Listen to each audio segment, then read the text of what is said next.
সবাইকেই বনে রাখতে চান সতীশবাবু, কিন্তু কিছু প্রাণী পরিবেশের সঙ্গে খাপ খাওয়াতে না পেরে থেকে যায় তার বাড়ির ছোট খাঁচায়। এভাবেই সতীশবাবুর বাড়িতে গড়ে ওঠে ছোট্ট একটি চিড়িয়াখানা। আর সেই চিড়িয়াখানায় আজ রূপ নিয়েছে বড় চিড়িয়াখানায়। এখন সেখানে আছে ঘুঘু, হরিয়াল, বনমোরগ, বিরল প্রজাতির সাদা বাঘ, অজগর, সজারু, আরও অনেক প্রজাতি। আজকে প্রায় 30 বছর যাবৎ নিজেই করতেছি। যেগুলো জখম হয় এগুলোর সেবা শুশ্রূষা করে। বন বিভাগের আইন অনুযায়ী এসব প্রাণী খাঁচাবন্দি করে রাখা অবৈধ ও আইনত অপরাধ। সেই প্রসঙ্গ তুলতেই সতীশবাবু সরলতার সঙ্গে বললেন তার 40 বছরের অভিজ্ঞতার কথা। আর অবৈধ মনে করলে তো 40 বছর আমি চালাইতে পারার কথা না। এটা অবৈধ আমি চালাইবই কেন? কারণ একটা জিনিস রক্ষা করা কি অবৈধ কাজ? প্রায় 30 বছর যাবৎ বন বিভাগের কর্মকর্তাদের কাছে নানা আবেদন নিবেদন করেছেন সতীশবাবু। একমাত্র চাওয়া চিড়িয়াখানাটির বৈধতার অনুমোদন। এটা শুধু আমার এটা মিনি চিড়িয়াখানা না, আমারটা এটা বন্য পশু সেবাশ্রম বলে আমি মনে করি আর কি।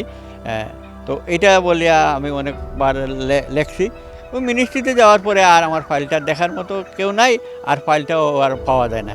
শুধু একটি উত্তরের অপেক্ষায় কেটে গেছে তার 30 বছর। তারপরও তিনি বিচলিত হননি। এ বিষয়ে পরিষ্কার কিছু করে বলতে পারলেন না স্বয়ং প্রধান বন কর্মকর্তাও। ওইটা থাক, সতীশবাবুর কথা এখানে বলে লাভ নেই।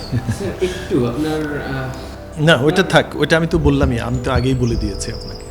সতীশবাবুর উপর নির্ভরতা রয়েছে খোদ বন বিভাগেরও।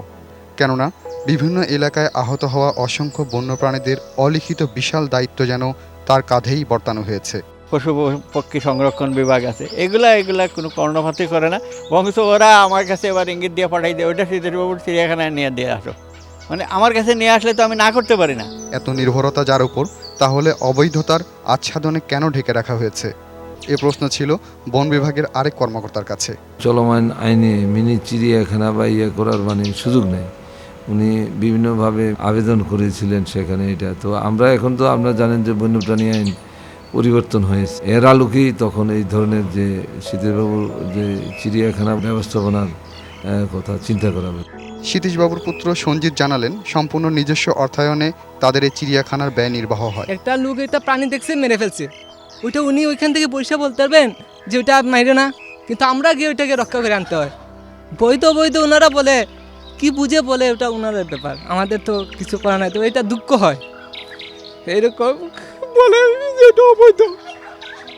আমরা কষ্ট করে এটা পালছি, আমরা জানি যে কি কষ্ট একটা প্রাণী পুষা, কি করছো, কিন্তু তারা আজকে বলে অবৈধ।